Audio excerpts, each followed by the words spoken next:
ঘূর্ণিঝড় সিডর আইলার ভয়াবহতা এখনও তাড়িয়ে বেড়ায় অনেককে। সম্প্রতি আইলা এবং আমফানের পরে ফের ঘূর্ণিঝড়ের আতঙ্ক। মে মাসের শেষের দিকে আছড়ে পড়তে চলেছে ঘূর্ণিঝড় রেমাল। ঘূর্ণিঝড়টি পশ্চিম বাংলা ও বাংলাদেশে আঘাত হানতে পারে বলে ইঙ্গিত দিয়েছে আবহাওয়া অধিদপ্তর।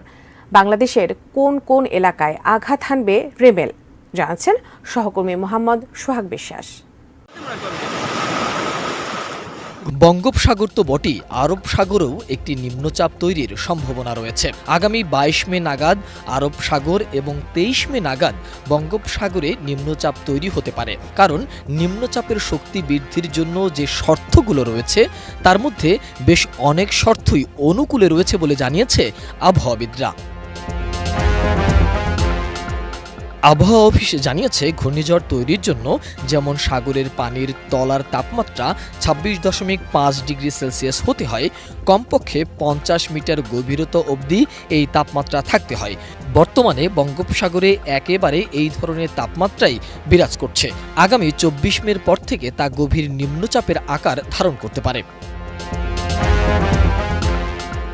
দিল্লির আবহাওয়া অফিস জানিয়েছে, বঙ্গোপসাগরে ঘূর্ণিঝড় সৃষ্টির কার্যক্রম তৈরি হতে পারে আগামী সপ্তাহেই, যা আরও শক্তিশালী হয়ে উঠতে পারে। এখন প্রশ্ন হলো, সেটি কি ঘূর্ণিঝড়ে পরিণত হবে? ঘূর্ণিঝড় পরিণত হলে কোথায় আছড়ে পড়বে? আগামী ২৩ মে দক্ষিণ পূর্ব বঙ্গোপসাগর ও সংলগ্ন আন্দামান সাগরে একটি নিম্নচাপ তৈরি হতে পারে, যা ২৪ মের পরে দক্ষিণ পূর্ব বঙ্গোপসাগর ও সংলগ্ন উত্তর আন্দামান সাগরে গভীর নিম্নচাপে পরিণত হওয়ার সম্ভাবনা রয়েছে। পরে সেটি আরও শক্তিশালী হয়ে উঠতে পারে, যা এগিয়ে যেতে পারে উত্তর ও উত্তর পূর্ব দিকে। ডিজাইন, এলিগেন্স, বিউটি, সেরা পণ্য সবার জন্য জেভিকো।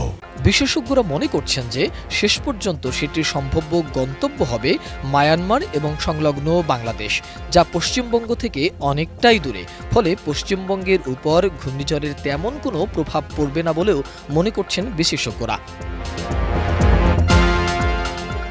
ঘূর্ণিঝড় রিমেলের নামকরণ করেছে ওমান, আরবিতে যার অর্থ বালি। বাংলাদেশের উপর মৌসুমি বায়ুপ্রবাহ শুরু হয় সাধারণত ৩০ মে থেকে ৭ জুনের মধ্যে। এদিকে ঢাকার আবহাওয়া বিভাগ বলছে, ২০ মে থেকে এই সম্ভাব্য ঘূর্ণিঝড়ের গতিপথ স্পষ্ট হতে পারে। তবে কোথায় কত গতিতে এটি আঘাত হানতে পারে তা এখনই বলা যাচ্ছে না। অনুমান করা যাচ্ছে, পশ্চিমবঙ্গ বা বাংলাদেশের মধ্যে কোথাও এটি আছড়ে পড়তে পারে। এই ঘূর্ণিঝড়ের জেরে ২৪ মে রাত থেকে বৃষ্টি শুরু হতে পারে উপকূল এলাকায়। বৃষ্টি হতে পারে ২৬ মে পর্যন্ত। ১.৫ দশক আগে ২০০৯ সালের ১৫ মে বাংলাদেশ ও ভারতের পশ্চিমবঙ্গে আঘাত হানে আইলা। এরপর ২০১৯ সালে তাণ্ডব চালায় ফণী।